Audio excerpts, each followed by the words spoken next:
Doctor Vijayabhaskar chairman ethics committee clinical research and trials. ఈరోజు గత 2.5 సంవత్సరాలుగా మనం ఎన్నో మాధ్యమాల ద్వారా తెలుసుకోవడం జరిగింది. ఎంతో డిబేట్స్, ఎన్నో రకాలుగా మనం అడ్వైజ్ చేయడం జరిగింది. బాడీలో రోగ నిరోధక శక్తి, ఇమ్యూన్ సిస్టమ్ స్ట్రాంగ్గా ఉంటే అంతా మనం బాడీలో వ్యాప్తి చెందే ఏ రోగాన్నైనా ప్రతిఘటించవచ్చు. అలాగే ఇమ్యూన్ సిస్టమ్ బాగుండాలంటే తీసుకునే న్యూట్రిషియస్ ఫుడ్ సక్రమంగా తీసుకోవాలి.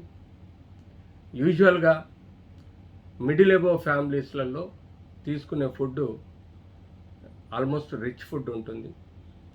అన్ని బ్యాలెన్స్డ్ డైట్ తీసుకుంటారు కాబట్టి వాళ్ళకి రోగ నిరోధక శక్తి స్ట్రాంగ్గానే ఉంటుంది. అన్లెస్ అంటిల్ వాళ్ళకి ఏమైనా దీర్ఘకాల వ్యాధులు కానీ ఇమ్యూనాలజికల్ ప్రాబ్లమ్స్ కానీ ఉంటే కానీ బిలో పావర్టీ వ్యక్తులలో వాళ్ళు కేవలం 1-2 ప్రోటీన్ కానీ కార్బోహైడ్రేట్ కానీ ఫ్యాట్కి సంబంధించిన తక్కువ దశలో ఉన్న ఫుడ్స్ తీసుకోవటం వల్ల వాళ్ళకు రోగ నిరోధక శక్తి బలంగా ఉండకపోవటం వల్ల అలాంటి వీక్ పీపుల్లలో ఈ యొక్క కొత్త వేరియంట్ వ్యాప్తి చెందే ప్రమాదం ఉంటుంది. కాబట్టి వాళ్ళు రెగ్యులర్గా ఈజీగా అవైలబుల్ ఉండే ప్రొడక్ట్స్ ఏవైతే ఉన్నాయో milk, green vegetables, green salads, ఫ్రూట్స్తో పాటు వీలైతే dry fruits, eggs and non వెజిటేరియన్లో ప్రోటీన్ ఫుడ్ ఎక్కువగా ఉంటుంది.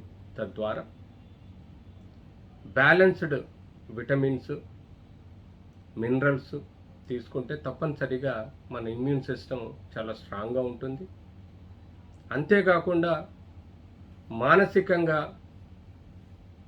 హాయిగా జాగ్రత్తగా ఉండాలి. అందులో రోజు ఎర్లీ మార్నింగ్ ఒక ½ an hour to 1 hour meditation, yoga, ఒక ½ an hour to 1 hour exercises చేస్తే తద్వారా కూడా బాడీలో ఇమ్యూన్ సిస్టాన్ని స్ట్రెంథన్ చేసుకుంటాం. తద్వారా మనం ఇలాంటి కరోనా వ్యాధుల నుంచి ఎదుర్కొనే అవకాశం కూడా ఉంటుంది.